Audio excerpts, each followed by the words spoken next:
경기 부양 정책에 대한 어떻게 효율성에 대해 어떻게 보십니까, 소장님께서는? 근데 0.25%씩 네. 금리 인하를 네. 중국도 처음에는 했었어요. 예. 근데 최근 들어서 0.1로 아주 예. 그러니까 참새 눈물만큼 찔끔 내렸거든요. 주변 기업인들이 뭐 이민 막 가려고 그런다고 그러잖아요, 중국 부자들이. 있나요? 맞습니다. 이번에 베이징하고 상하이 갔는데 해외 그 연기금이라든지 해외 외국인 투자 자금이 주식은 700조, 채권도 비슷한 700조 정도 돼요.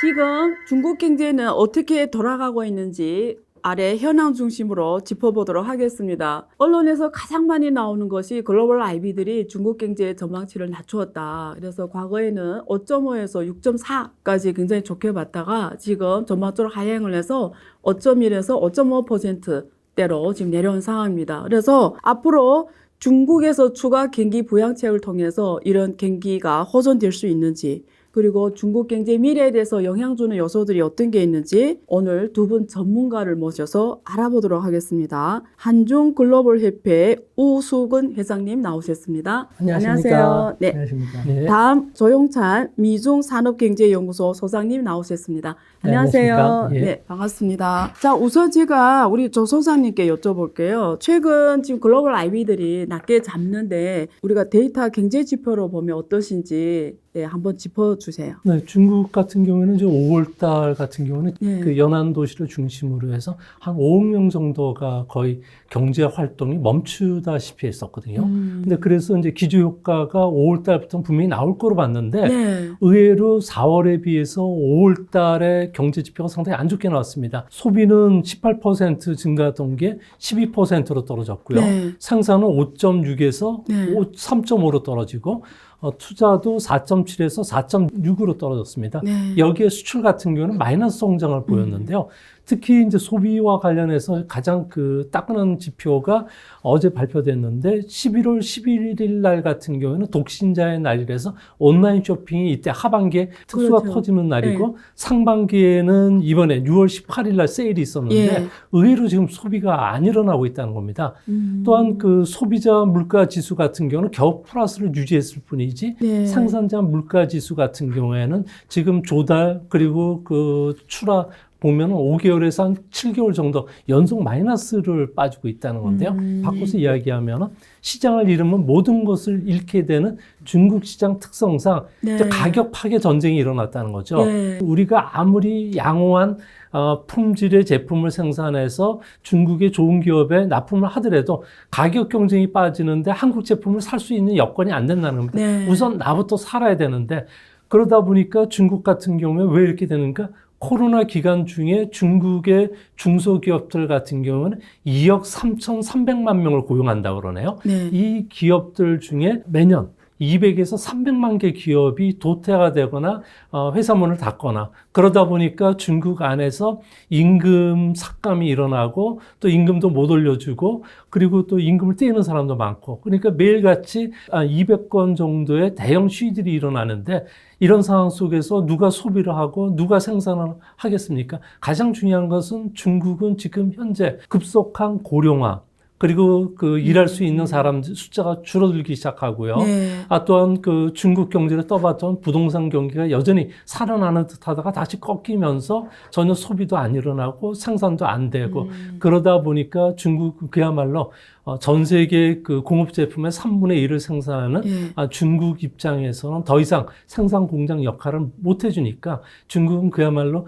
중진국 함정이 좀 빠진 것은 아닌가 이렇게 보여집니다. 우리 회장님께서 중국을 금방 다녀오신 걸로 어제 들어오셨나요? 금방 3일 됐습니다. 3일 됐어요. 예. 그래서 저는 중국에 학생들도 많으시잖아요. 그 교수님 중국에서 하셨고 해서 혹시 지금 보니까 청년 실업률이 막 24% 이렇게 20% 이렇게 나오잖아요.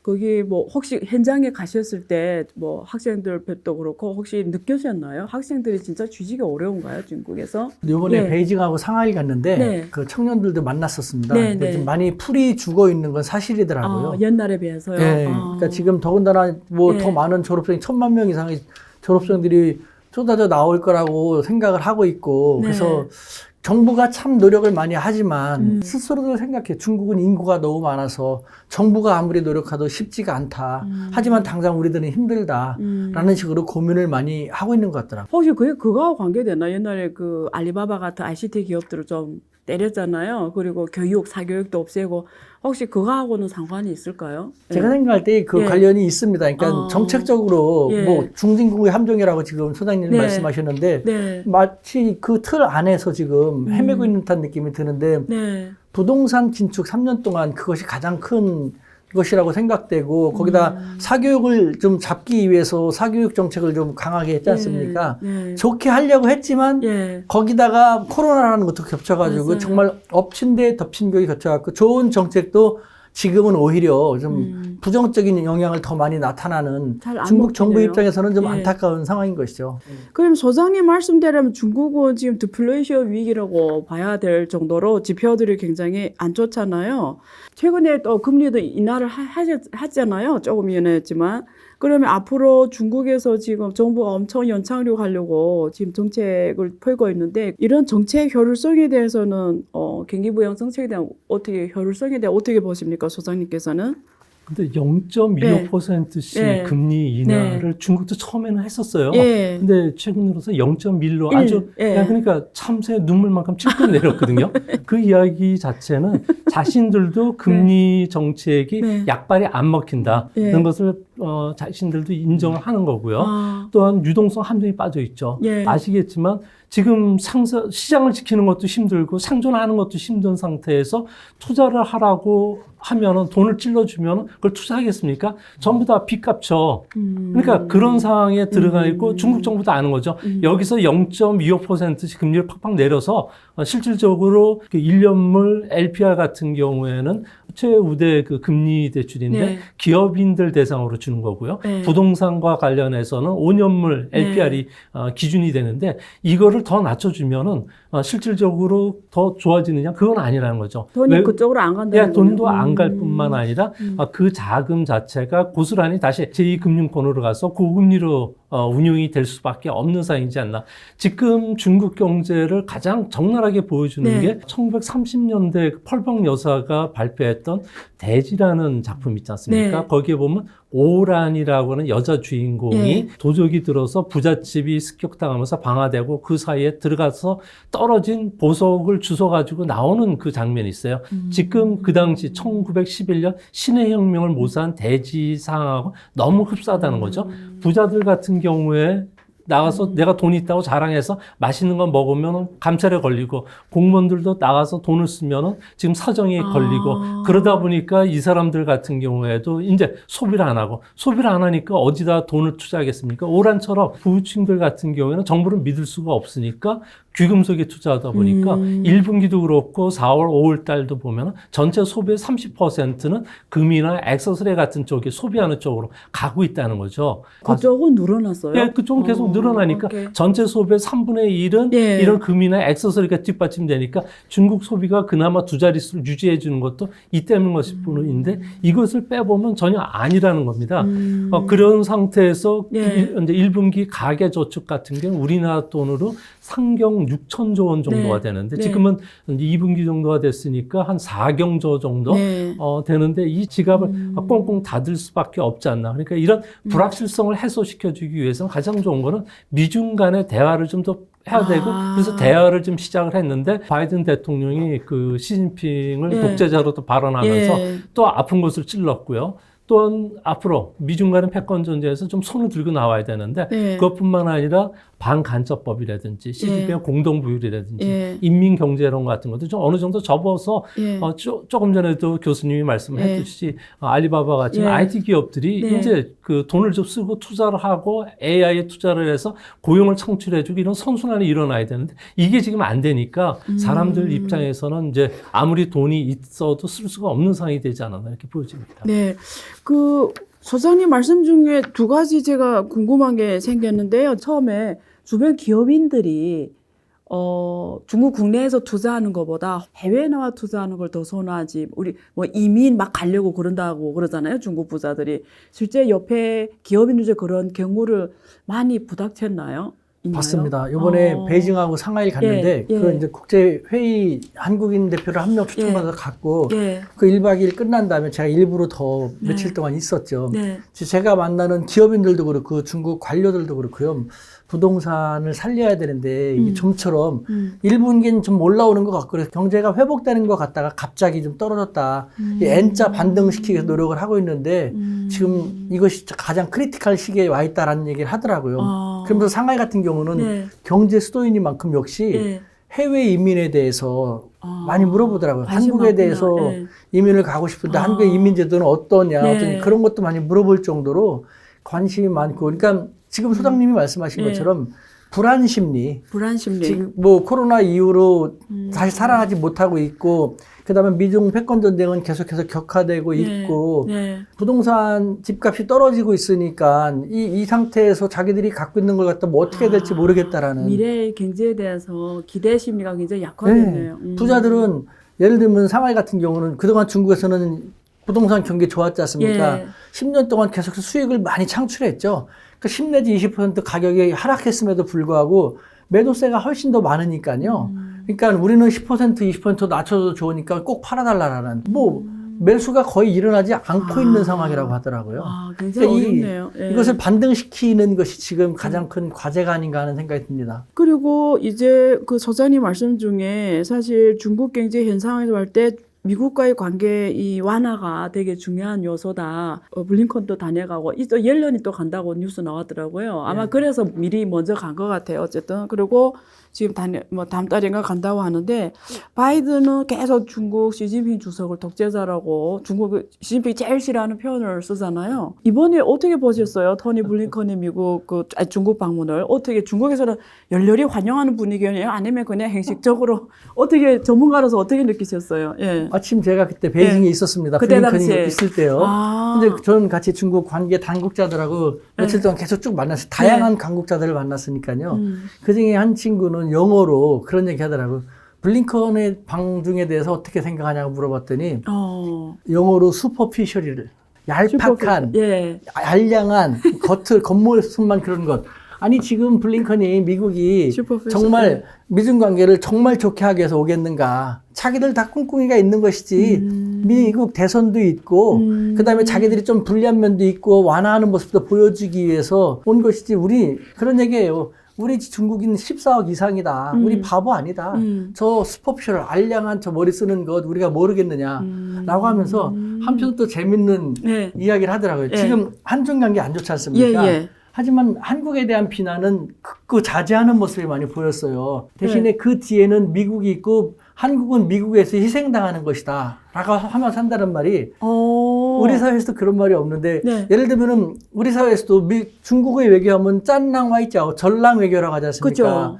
거친 늑대 외교인 것이죠. 맞아요. 그런데 중국 당국자들이 불만을 얘기하는 것이 미중 패권 대립을 보면 항상 중국은 당하기만 했다. 공격받기만 했고 미국은 항상 공세적인데 공세적인 미국은 뭐라고 형용조차도 없고 중국은 당하고 피하고 어쩌다 반격하는 중국을 거친 늑대 외교라고 한다면은 그럼 미국은 무슨 외교냐? 너무 기울어진 운동장이지 않냐? 그래서 미국은 어떻게 생각하냐 했더니 몇 명이 이렇게 슬쩍 얘기하는데 떠오르는 것이 미국은 현재 지금 그 동맹국들을 규합해갖고 그 중국을 막 공격하고 무자비하게 공격하지 않습니까? 거기에 대해서 무리를 지어가지고 무자비하게 공격하는 리에꼬 와이자오. 우리말로 하면은 하이에나입니다. 미국은 무리를 지어가지고 상대를 공격하는 것처럼 지금 동맹국을 계속 규합해갖고 중국을 무자비하게 공격하는 하이에나 외교와 다를 게 뭐가 있냐라는 그런 얘기도 나올 정도더라고요. 그런데 그 소장님 지금 말씀하신데 이게 그러니까 중국 사람 진짜 이렇게 생각해요. 그러니까 중국은 뭐 잘 가다가 갑자기 미국이 때려서 우리는 이렇게 지금 중국애들 굉장히 공경에 많이 차니까 솔직히 말하면 그래서 근데 왜 자꾸 해외에서는 짤랑와야죠 막 이렇게 얘기하냐. 지금 들으면서 저는 굉장히 많이 공감 가는데. 순수하게 그 외국인으로서 이런 얘기 들으면 어떻게 다가오세요? 그러니까 중국은 왜 짤랑와줘라고 해요? 중국과 그리고 서방을 비교해 보면 서방은 좀 외교가 상당히 세련됐어요. 그래서 겉으로는 이야기하고 그 다음에 우리가 이제 이야기했듯이 리스킹 같은 경우에도 중국과 산업을 분리하는 것이 아니라 산업 경쟁 정책의 일환으로 나가는 것이다. 그러니까 중국 입장에서는 나를 목을 죽이는데 표현을 멋지게 하는 거죠. 그러니까 적을 안 만드는 거예요. 걔 세련되게 한다. 네, 근데 오케이. 중국은 그게 예, 아니라 바로 그거와 관련해서 예. 열렬하게 반대한다. 예. 그리고 강박 여기에 표현을 대해서 쓰죠. 그러니까 뭐 불태워 죽다. 예, 뭐 막 그런 식으로 그러다 보니까 이게 아. 어떻게 19세기식 방법이냐 아니면은 예전에 그 진나라가 예.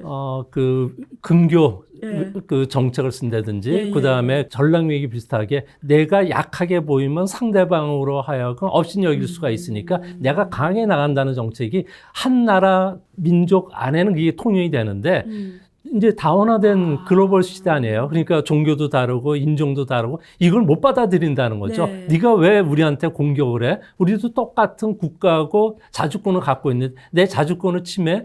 그러다 보니까 이야기 나는 게 그 영화 300에서 네. 페르시아 왕이 네. 나는 포용력이 있다. 그리고 나에게 투양하면은 부귀영화를 주겠다. 이런 식으로 이제 표현을 받아들인 거죠. 다른 나라는 자기의 고유 가치관이라든지 외교권을 갖추기 위해서 중국에 연대를 해서 동맹국과 함께 경쟁을 하는데 그래서 미국 주도의 동맹국들 같은 경우는 전 세계 GDP의 한 58% 네. 그리고 50 몇 개국이 이제 모여 있는데 중국의 동맹국은 몇 개나 됩니까? 러시아 이번에 무너지기 시작하면은 예. 전 세계 GDP 20%도 안 될 거고 동맹국이라고 해봐야 카자흐스탄이라든지 스탄 나라들 북한이 해가지고 10여 개뿐이 안 되는데 이 편에 누가 쓰겠냐 그거죠. 그렇죠. 예. 근데 그걸 네. 제가 네. 요번에 가서 느낀 것이 예. 그러니까 그것도 제가 물어봤어요. 예. 하이에나 외교? 그래, 그 일리가 있을 수도 있어. 그런데 너희들이 너무 호전적인 표현을 쓴다. 한국 사람들의 입장에서 볼 때 북한이 너무 엄청나게 말폭탄을 터뜨리는 것처럼 너희도 그렇게 호전적인 표현을 쓰니까 네. 북한 비슷하게 생각을 한다. 억울한 면이 있겠지만 너희들도 문제를 제공한 것이다라고 했더니 참는데도 한계가 있는 것이잖냐. 자기들이 이렇게까지 궁지에 몰렸는데 우리는 외교라는 거 안다. 더 참을 수 있지만 중국 국내 민심을 우린 또 고려할 필요도 있다. 왜 언제까지나 고개 숙이면서 당하기만 하느냐라는 그런 얘기 들어보니까 정치하는 입장에서는 그런 것도 있을 수 있겠다라는. 맞아요. 이 말씀 맞는 게, 그러니까 우리 조수님 말씀대로 하면 실제는 상대방을 굉장히 목숨을 죽이는 건데 표현을 갖다 산호정책으로 표현하니까 이게 경제학으로 사람들이 시선을 돌리는 부분도 이런 세련되게 하는데, 근데 중국은 이렇게 표현을 굉장히 강하거든요. 근데 저들이 몇 번 여쭤봤는데 이런 고위급 관료들한테 국내 민중들한테 보이는 게 더 봐봐 우리는 이렇게 강한 모습이 이렇게 연출이 된다. 해외에서 이렇게 이런 당당하게 게 나간다. 당당하게 나가는 게 중국 사람 기질이 좀 그런 게 있어요. 이래 자신감 있게 그러니까 좀 국내 사람들한테 그게 더 먹히니까 좀 그런 걸 많이 쓰는 표현도 있는데 국제적으로는 잘 먹히지는 않은데 사실은 오히려 강하면 오해를 많이 꺾이죠. 사. 예. 강하면 꺾이고 대나무처럼 부드러우면은 꺾이지 않고. 그러니까 그런 게 좀 오해 소지가 큰 것 같고요. 그러면 지금 말씀대로 하면 이 미중 갈등은 짧은 시간에 사실 좋아질 기미는 안 보여요. 그죠? 그러면 중국은 앞으로 이 글로벌 환경이 미국과의 관계가 잘 안 풀리면 지금 해외 수요나 이런 분에서 한계가 있을 텐데 만약에 조 원장님께서 시진핑 주석을 만난다고 하면 경제적으로 너네 이렇게 좀 한번 해보면 어떨까 이런 부양책 정도의 어떤 것들이 먹힐 만한 게 좀 보일까요? 예. 뭐 금리를 낮춰서도 안 되고요. 예. SOC 사업 같은 경우에도 하면은 네. 당장은 성장률 올라가겠죠. 예. 그러니까 인프라 투자를 하면은 중국 같은 경우는 그 다음 달부터 네. 고용도 올라가고요. 그렇죠. GDP 성장률도 바로 올라가고. 보이죠. 예. 근데 문제는 한계 투자 효율이 떨어지고 맞아요. 있어요. 지금 현재 한계 고정자산 투자 비율을 보면은 1992년 개혁개방 직후에 보면 한 2.5 정도 생산 한 단위를 얻기 위해서 고정자산 투자는 한 2.5 단위만 투자하면 됐기 때문에 문제는 아닌데 시진핑 주석이 들어왔던 2013년도에는 이게 6배로 올라왔고 지금 현재는 9배까지 올라왔어요. 네. 그 이야기는 바꿔서 이야기하면 투자를 해봐야 네. 실제 3분의 1밖에 수확이 안 된다는 겁니다. 네. 과잉 투자도 돼 있죠. 또한 그 설비와 관련해서 너무 많은 인건비도 좀 올라갔죠. 중국에 조사를 하다 보니까 베이징과 상하이의 청소부들의 네. 급여가 어느 순간에 지금 120만 원까지 올라왔어요. 맞아요. 그리고 공장에서 근로자들 맞아요. 예. 장강 삼각 지역이라든지 환발해 지역 같은 경우에 200만 원 정도로 줘야 맞습니다. 된다는 거죠. 맞습니다. 거기에 4대 보험료 들어가고 맞아요. 뭐하면 이게 감당이 안 되고 아시안 국가에 비해서 2배, 3배 많다 보니까 맞아요. 국제 경쟁력도 떨어지고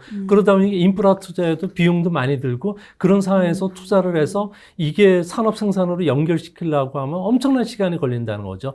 그래서 0.1% 정도 금리를 낮춰서 중국에서는 정부가 피리를 불면은 모든 사람이 집 앞에서 나와서 같은 행동을 할 수밖에 없는 게 중국인데 네. 그렇다고 쓰지는 않으니까 네. 이제 이렇게 되면은 중국 같은 경우에 실질적으로 이제 앞으로 유효 수요를 개발시킬 수 없는 상태고 그러면 가장 좋은 방법은 예. 새로운 성장 엔진을 개발시켜야 되는데 제조업이 가장 강하고 시장 경제 국가인 일본도 잃어버린 30년 동안 새로운 엔진을 개발을 못했어요. 중국이 그걸 할 수 있느냐? 그래서 지금 현재 AI라든지 5G와 관련된 새로운 공장 개설과 관련해서 이야기하고 그래서 안 되니까 그 사이에 상하이와 베이징 간의 두 번째 고속 절차를 끊는다든지 네. 장수성과 절강성 간의 새로운 노선을 깐다든지 윈난성과 아시안 지역 간의 운하를 판다든지 이런 땅 파기 중국 정부가 제일 잘하는 게 이거죠. 이건 이제 땅 파기. 나가고 근데 그것보다 네. 더 좋은 거는 1조 위에는 그런 데 투자하는 것보다는 오히려 개인들에게 나눠주는 거. 예, 상품권을 준다든지 소비 쿠폰을 줘서 일정 기간 안에 쓰게 한다 그러면 그거는 바로 소비도 연결되고 생산도 연결될 수가 네, 있으니까 네. 이런 전략이 오히려 더 지금 먹힌다. 현재에서 먹히지 않을까. 우리 해 회장님이니까 중국하고 한국 기업 간 협력을 많이 제가 도는 걸로 알고 있는데 지금 중국 쪽에서 오는 한국 기업과의 협력 섹터가 주로 어떤 쪽에 지금 가장 많으세요? 글쎄요, 제가 참 예. 이렇게 말씀드린 것도 예. 속이 좀 예. 편치 않은데, 아, 예. 그러니까 우리 사회도 듣고 싶지 않더라도 들을 예. 건 들어야 돼. 도무지 새로운 것, 시시각각 바뀌는데 옛날 생각만 하고 있거든요. 맞아요. 그러니까 지금 우리는 많은 기업들이 우리 기업 기술 뺏길까봐 중국 가면 뺏긴다는데 아니면 하면 돈을 안 벌더라도 된다. 과실을 못 갖고 온다는데 정말 말도 안 되는 얘기를 아직도 네. 많은 사람들이 하고 있거든요. 네. 사실 돈을 중국에서 번다 하더라도 갖고 오기 쉽지 않다라는 것. 그렇다면은 대규모 글로벌 기업 있지 않습니까? 코카콜라라든가 아니면 500대 기업 다 맥도날드라든가 들어갔잖아요. 네, 지금도 계속 들어가지 않습니까? 예. 돈을 갖고 못 나온다면은 왜 들어가겠습니까? 말도 안 되는 얘기거든요. 그 다음에 기술 뺏긴다라는 것. 사실 제가 볼 때요. 우리는 규제가 너무 심해요. 규제. 하지마. 근데 중국은 해봐. 문제되면 그거 생각해보자. 해봐. 그러다 보니까요. 제가 중국에 10몇 년 있는 동안에 예. 압도적으로 한국이 유리했지만 계속해서 한국은 규제 때문에 힘들어지고 중국은 과감하게 나가면서 지금은 이렇게 돼버렸거든요. 많은 분야 중국이 기술 분야를 우리보다 앞서 나가는 것이 더 많게 됐어요. 이렇게 보면요. 예. 제가 지금 한국과 중국의 경제 교류를 주로 하는 것이 한국의 경쟁력 있는 분야를 찾는데 지금 보면 의료, 미생물, 아니면은 농업, 네. 스마트팜, 네. 바이오, 아니면 최첨단 산업, 반도체라든가 요 정도밖에 없어요. 예. 차라리 어차피 중국도 사람들이 바보가 아닌데 14억이 넘는데 기술 개발 계속 앞서가게 될 것, 내가 조금이라도 지금 앞서가면요. 오히려 전향적으로 나의 것을 필요로 할 때 가서 협상을 잘해가지고 그걸 갖다가 보상을 받고 또 합자법인을 설립해갖고 내가 더 큰 시장에서 수익을 낼 수 있는 좀 더 적극적인 진취적인 자세가 필요한데 이렇게 하다가 계속 놓치기만 하는 그런 네. 안타까운 모습을 너무 많이 보고 있는 상황이죠. 사실 많이 변했는데 계속 옛날 말을 하는 거죠. 뭐 돈을 못 가져온다. 예, 또 예. 저기 들어가면 다 빼앗긴다. 그리고 기술을 빼앗긴다. 그러니까 계속 같은 말을 몇십 년 지금 반복하고 있잖아요. 참 그게 안타까운데 그 전사님이 워낙 이쪽 연구 많이 하시니까 저는 한국의 경험이 중국에 되게 필요하다고 보거든요. 한국도 과거에 사실 산업이 굉장히 취약한 농업 중심의 나라에서 중진국 함정 뛰어넘어서 어쨌든 지금 선진국 이렇게 왔잖아요. 근데 한국 이렇게 올 수 있었던 가장 큰 배경을 어떻게 보십니까? 아무래도 네. 정부가 예. 정책적인 지원이 가장 컸고요. 그리고 아. 국영 예. 그 기업들을 예. 중심으로 해서 싼 인프라를 예. 지원을 해줬다는 겁니다. 이뿐만 아니라 민간 기업에 어느 정도 자유를 줬고 시장 경제 국가다 보니까 이런 게 이제 그 무역에서도 비즈니스 국제 룰을 준수했다는 거죠. 그런 측면에서 보면은 외국 기업들이 한국의 물품을 발주를 하면은 한국은 빨리빨리 형태로 해서 어떻게든지 바로바로 납품도 가능했고 이게 또 가능했던 게 국민 정서 그다음에 또 그 가난에서 벗어나겠다는 생각이 있었는데 중국 같은 경우에는 조금 다르죠. 그러니까 시장 경제가 아니라 국유기업 중심으로 민영 기업들을 또 통폐합하는 과정에서 자신들의 그 부를 뺏길 수 있다, 기업을 뺏길 수 있다고 생각을 하니까 그렇고 또 개인들 같은 경우에도 현재 중국의 그 많은 기업들이 노동 그 집약적인 모델로 성장을 해왔는데 이제 한계점에 봉착을 한 거예요. 우리는 그 한계점에 봉착했을 때 정부 주도로 새로운 산업들을 계속 하나 두 개씩 준비를 해왔고 그게 경기 불황이 닥치면서 새로운 산업들이 경기를 이끌어갔다는 거죠. 그게 이제 반도체가 되건 조선이 되건 석유화학이 됐던 이번에 이제 통신 산업이 됐던 그리고 또 그 K 방산이 됐던 K 그 컨텐츠가 됐던 이런 것들이 계속 튀어나왔는데 중국은 너무 시장을 규제하고 개인의 자유를 억누르다 보니까 C 컨텐츠라고 할 수 있는 게 무협소수 장풍 날리고 이것밖에 없다는 거죠. 그러니까 그러다 보니까 미국과 유럽이 주춤하는 사이에 우리가 치고 나갈 수 있는 공간이 넓은데 중국이라는 나라는 미국 동맹국 외에 수출을 하다 보니까 시장도 작을 뿐만 아니라 내수 시장에 치우치고 그리고 또 수출 기업을 중심으로 해서 성장하다 보니까 이 수출 기업이 이제 굴뚝 산업들이 한계점에 봉착하고 그러다 보니까 내수로 돌리려고 하니까 중국 내수 시장은 그야말로 지옥이에요. 그러니까 해외 수출하는 기업들이 자기가 1억 달러, 2억 달러 투자 내수 시장 개척 그거 불가능한 이야기입니다. 국유 기업들이 유통망을 잡고 있는데 국유 기업 종업원들하고 이야기해 보면 이게 내 아버지 때부터 내려왔던 내 직장이고 내 천직인데 네 민영 기업들이 어머니 아버니의 일자리를 니들이 왜 뺏어 하면서 진짜 때리기까지 하더라고요. 그래서 그런 거를 보면은 문화적인 차가 이렇게 다르고 시스템의 차가 이렇게 다르구나 생각이 들더라고요. 그러면 회장님은 이제 말씀하신 대로 그 한강 기적이 있었잖아요. 중국이 미국과 유럽보다 오히려 한국 경험이 정말 소중하고 지금 딱 그 중진고 그 12,000달러 여기 딱 왔어요. 그래서 지금 그 부가 산업으로 가야 되는데 우리 소장님은 되게 어렵다고 말씀하시잖아요. 어떻게 보세요? 저는요, 중국이 그러니까 서구 모델도 하나의 모델이고 중국이 항상 내가 중국은 우리 중국이다. 중국식 현대화, 그다음에 뭐 중국 특색의 자본주의, 중국을 강조하지 않습니까? 저는 그것이 맞다고 봅니다. 전 세계 여태까지 지금 민도가 그만큼 올라온다고 합니다만 이렇게까지 많은 인구가 많은 그런 또 자원이 많은 사회주의가 처음이었지 않습니까? 누가 뭐라고 하건 실컷 조건 이미 100년 이상은 공산당이 집권해서 사회주의로 쫙 왔습니다. 한순간에 바뀔 수가 없고요. 중국이 전면적으로 벤치마킹할 만한 국가가 어디 있습니까? 미국입니까? 미국하고 또 많이 달라요. 영국, 독일 아니지 않습니까? 그러니까 모든 것을 제가 볼 때 중국은 전방위적으로 다 문을 열어두고 우리 같은 경우는 사회주의, 중국 뭐 딱 이데올로기로는 저건 건드려서는 안 될 형편없는 이런 식으로 하지만 중국은 자기들보다 더 조그만 나라임에도 불구하고 형편없다고 생각된 나라임에도 벤치마킹을 하더라고요. 그러니까 지금 보면은 중국이 계속해서 고민하는 것이 중국식 발전 모델을 찾아가고 있는데 지금 제가 생각할 때 상하이에 또 중소도시를 가서 느낀 것이 공무원들이라든가 공산당원들이 우리는 공산당원 하면 상당히 안 좋게 생각하는데 우리나라 중국이나 공무원들은 복지부동의 일을 잘 안 하려는 건 똑같아요. 똑같죠. 어떻게 생각하면 우리가 더 심한 것 같은데 중국은 그나마 견제 세력이 있는 것이죠. 여기서 공산당의 존재가 드러나더라고요. 즉 공산당원이 그런 말 하더라니까요. 누가 뭐라도 공산당원이 되면은 올라가면 올라갈수록 특권이 있다, 사실상. 그 특권을 내가 지키기 위해서라도 공산당이 집권을 해야 한다. 공산당이 집권하기 위해서라면 중국은 너무 넓다.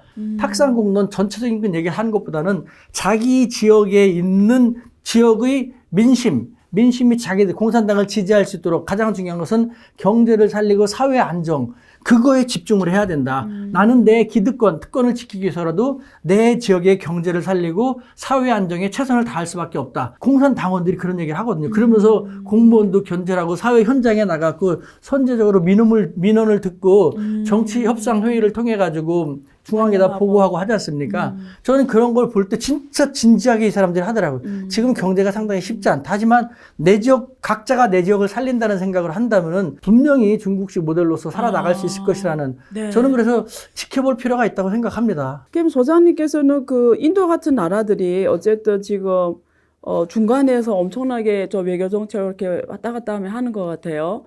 한국은 그렇게 할 수가 없는 건가요? 중소기업인들 만나면 자신이 뭐라 해요? 그 권총에 총알이 딱 3발밖에 없다 그러더라고요. 오. 중국에서 한번 쏴봤는데 아닌가 봐. 그럼 인도로 가야죠. 베트남이라든지. 총알 가지고 거기서 쏘면은 이제 약발이 먹히니까 중국에서 한 발 쏜다고 먹히겠어요. 그러다 보니까 중국에서 2-3발 쏴가지고 성공한 사람을 못 받고. 근데 문제는 우리나라 중소기업들 같은 경우에 거의 꽁대식으로 행동을 하니까 같이 모여서 가는 것도 아니고 또 특히 중국인들 같은 경우에는 여러 기업이 같이 또 모이기도 잘하고 그리고 같이 투자를 해서 다른 시장을 개척한다든지 중국 그런 걸 잘하죠. 예. 같이 하는 거. 예, 그리고 예. 그런 것들이 같은 성 안에 같이 어릴 때부터 관시를 계속 이어오고 네. 그 관시라는 게 보통 우리가 이야기했던 펑이어가 아니라 라오 펑이어, 하오 펑이어, 쭈야도 펑이어까지 들어가고 이런 애들끼리 모이니까 절대 배신을 안 하는 거죠. 한국은 그런 게 없거든요. 맞아요. 술 한잔 하면 친구가 되고 맞아요. 언제든지 배신할 수 있는 맞아요. 사이고 그러다 보니까 못 맞아요. 믿고 이런 상황이 되는데 이런 것들과 관련해서 정부가 나서서 그 집중적으로 키울 수 있는 산업들 이런 것들과 관련해서 하나의 펀드를 모아준다든지 이거와 관련된 자금을 좀 지원해준다든지 그리고 해외 이런 그 고급 정보들을 자유롭게 그 하게끔 흐를 수 있게 한다든지 상관학이 이 부분과 관련해서 실질적인 연구를 해야 되는데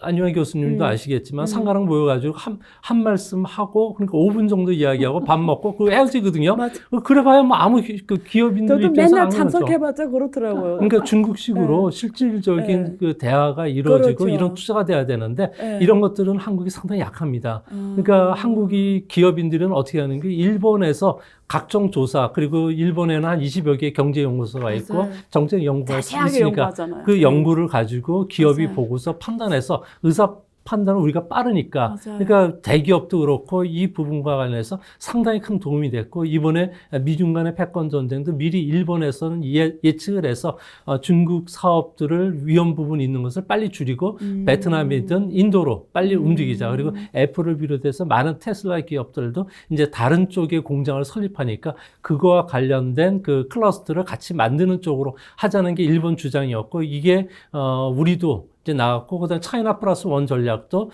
미국이 이야기는 그 네. 중국 주도의 공급망을 이제 탈출하는 이런 전략으로 이제 바뀌었듯이 우리도 그런 쪽의 그 중소기업들도 이제 기민하게 대처할 필요가 있지 않나 이렇게 생각이 됩니다. 그 회장님 제 보기에는 한국이 이번에 미중 갈등 속에서 어쩌면 가장 혜택을 볼 수도 있다고 저는 보거든요. 저는 요즘에 그런 얘기 많이 하는데 회장님 입장에서 미중 갈등에 당연히 노출이 된 반도체 같은 게 힘든 부분이 있지만 오히려 이거 역설적으로 생각하면 한국이 그걸 어떻게 지혜롭게 기회로 활용할 수 있는 부분들이 있으면 잠깐 소개해 주세요. 예. 그 중국과 관련돼서 우리는요. 네. 쓴소리라도 좀 들어줬으면 좋겠는데 네. 개인적인 교류할 준비도 안 돼 있고 외교할 준비 자격이 전혀 없다고 생각을 해요. 안유아 교수님 예. 같습니까? 예, 예. 근데 나는 안유아 교수님이라는 걸 예. 알아요. 근데 예. 다른 사람들은 예. 무슨 감정이 있는지 아니면 몰라서 그런지 김유아 교수라고 하는 거예요. 네, 네. 다 김유아 교수인데 저 혼자 안유아 교수라고 하는 거예요. 예. 저 한 명이 안유아 교수고 나머지는 다 김유아 교수라고 하고 김유아 교수 되는 겁니까? 네. 아니지 않습니까? 예. 팩트는 안 바뀌거든요. 오케이. 듣기 싫은 그러니까 얘기는 팩트를 무시한다는 거죠. 예, 새로운 걸 알려고 하지 않고 중국은 이런 미국은 이런 무조건 여기서 편견. 예. 벗어나려고 하지 않잖아요. 그러니까 저는 대국적으로 생각할 때 이런 느낌이 들어요. 중국 갈 때마다 느껴지는 것이 미국 패권 전쟁이 강해지면 강해질수록 중국은 우리에게 더 눈치를 본다. 금방 말씀드린 것처럼 미중 패권 전쟁에서 한국이 중국 쪽에 윤석열 정부가 더 다가감으로써 중국이 좀 더 많이 힘들어지지 않습니까? 예. 한국을 건드리고 싶지만 한국이 미국에 더 다가가면 자기들은 좋을 게 없기 때문에 불리하니까. 그냥 울며 겨자 먹기인 거예요. 오히려. 한국한테 함부로 할 수 없는. 그러면서 한국에 대한 비난은 자제하지만 그 원흉인 미국에 대해서 하이에나 외교라고 막 하고 있지 않습니까? 가면 갈수록 누구를 만나더라도 중국인들은 한국에 대한 그런 생각을 갖고 있다는 걸 알거든요. 이런 걸 제대로 알고 외교를 하거나 교류를 해야 되는데 저는 중국을 그러면 어떤 식으로 우리가 다뤄나가면 되냐. 동물에 비교한다면 예. 미국 뭐 하이에나 외교라고 한다면 네. 저는 중국을 호랑이라고 비교한다면요. 네. 호랑이가 사람들한테는 맹호예요. 정말 위험한 존재지만 어렸을 때부터 쭉 같이 자라고 같이 지냈던 사람들은 반려동물처럼 같이 거죠. 가면 반려 호랑이가 될 수 있지 않습니까? 감정 유대가 생기면. 네, 네. 다른 사람들한테는 다른 나라들한테 중국은 막 건드리고 하니까 맹호처럼 하지만 한국하고는 우리가 중국이 바로 옆에 있고 잘 알고 문화적으로도 역사적으로 가장 가깝고 관음상제 의식도 가장 같지 않습니까? 잘 알고 잘 한다면은 반려 호랑이 반호로서 우리가 같이 갈 수 있거든요. 그러면서 호랑이를 잘 활용할 수도 있고 우리를 보호받게 할 수도 있고 우리가 잘 이끌어낼 수도 있는 이런 식으로 지금은 그렇게 충분히 할 수 있음에도 불구하고 이런 말 하면은 저 또라이, 저 맞아요. 친족파 맞아요. 이렇게 하면 하고 새로운 걸 빨갱이라고 들려가지 하죠. 않거든요. 빨갱이라고 하죠. 이런 것이 바뀌어지지 않는 한 네. 여기 또 댓글에 쭉 달리겠죠. 네. 저에 대해서. 빨갱이. 그것이 바뀌지 않는 한 우리는 쉽지가 않은 거예요. 네, 예. 맞습니다. 자, 그 우리 소장님 또 증권 전문가니까 마지막으로 중국 증시는 올해 어떻게 보고 계세요? 미중 간의 패권 예. 전쟁이 계속 진행이 되고 예. 그리고 반도체 규제라든지 뭐 각종 규제가 이제 시작이 되는데 이제 이렇게 되면은 지정학적 위험이 높아지거든요. 거기다가 위엔화의 그 절하 속도가 너무 빨라진다는 거죠. 네. 이제 앞으로 추가적으로 6월 달에 경제 지표가 더 높아지면은 다시 한번 금리를 낮출 수밖에 없는 거고. 네. 그리고 중국의 시진핑 국가 주석 같은 경우에는 그 재정 규율을 상당히 강조를 한 거죠. 회색 코뿔소가 출현되는 걸 여하튼 간에 국가 정책으로 막으라는 거죠. 그러니까 재정 정책도 찔끔찔끔할 거고 시장이 원했던 거를 못 주는 거예요. 이렇게 되면은 시장에선 불확실성으로 여기게 되고 그러다 보니까 지정학적 위험은 높아지고 중국 정부는 위엔화 국제화를 위해서 각종 지수 산출 회사에게 중국 지수 비중을 높여달라. 글로벌 시장에 포함시켜달라 계속 압박을 하고 있는데 네. 문제는 그게 이제 제대로 먹히지가 않으니까 네. 중국에 투자되고 있는 외국 자본들 중에서 해외 연기금이라든지 해외 외국인 투자 자금이 주식은 700조, 채권도 비슷한 700조 정도 돼요. 네. 근데 이게 올라가지 않고 이런 지정학적 위험이 높아지면은 돈을 뺄 수밖에 없다는 거죠. 그게 이제 빼온 자금들이 ETF 형태로 해서 일본에 들어간다든지 국내 증시에 지금 들어오는 거거든요. 일본 증시가 사상 최고 치친 것도 중에서 빠져나온 자금들 때문에 그래요. 근데 그런 상황 속에서 중국 증시가 바로 올라갈 수는 없고 그리고 밸류에이션 투자를 강조를 중국에서는 하고 있는데 밸류에이션 투자라는 게 하루아침에 밸류에이션이 그냥 올라가는 건 아니거든요. 네, 네. 그리고 기업 실적도 이제 그 금요일쯤 되면은 중국의 공업기업 이익이 발표되는데 네. 이번에도 상당히 안 좋아질 거예요. 네, 네. 아무래도 디프레션 상황이 진행되니까 그러다 보니까 가격은 계속 떨어지고 그래서 올해 내년도에는 중국 증시는 좀 조정 국면이 들어올 수밖에 조정 국면이라는 건 떨어진다는 이야기죠. 그러니까 여기서 더 올라가기 위해서는 중국이 새로운 정책을 내놓고 시장 친화적인 정책 그리고 투자가들을 보호해주는 정책들이 나와야 되는데 그런 것은 아직 기미가 안 보이니까 네. 현재는 중국 투자와 관련해서 좀 조심스럽게 접근해달라는 주문을 할 수밖에 없지 않나 생각이 네. 듭니다. 감사합니다. 그 지금까지 두 분과 그 중국 경제 현황과 그리고 미래 우리 한국의 대비에 대해서 얘기를 나눠봤는데요. 중국의 주제는 항상 끊이지 않은 것 같아요. 근데 분명한 거는 우리는 전례 없는 미국과 중국이라고 하는 이 무역 전쟁 그리고 기술 패권 전쟁 앞으로는 어쩌면 일어날 금융 그리고 군사 전쟁까지 어쨌든 많은 지금 불확성이 점점 커져가고 있는 상황입니다. 이런 속에서 우리는 엄청난 많은 가르침을 받을 수 있을 것 같아요. 그리고 혹자는 이걸 지혜롭게 이용하면 나보다 좀 더 뛰어난 기회를 또 맞이할 수도 있다고 생각합니다. 그래서 편견을 버리고 지난번에 우리 회장님 말씀하신 두 눈이 있고 두 귀가 있는 거는 균형 있게 보라는 이런 뜻으로 받아들이고 중국과의 문제에 있어서 좀 더 지혜로운 판단을 하기를 바라면서 이만 마치겠습니다. 감사합니다. 네, 감사합니다. 감사합니다. 시청해 주셔서 감사합니다. 끝없는 위기 속 기회는 언제나 숨어 있습니다. 성공한 투자 고수들과 나눈 투자의 철학. 다가올 기회를 잡아내는 부의 만찬으로 여러분을 초대합니다. 푸짐하게 한 상 차려놓았습니다.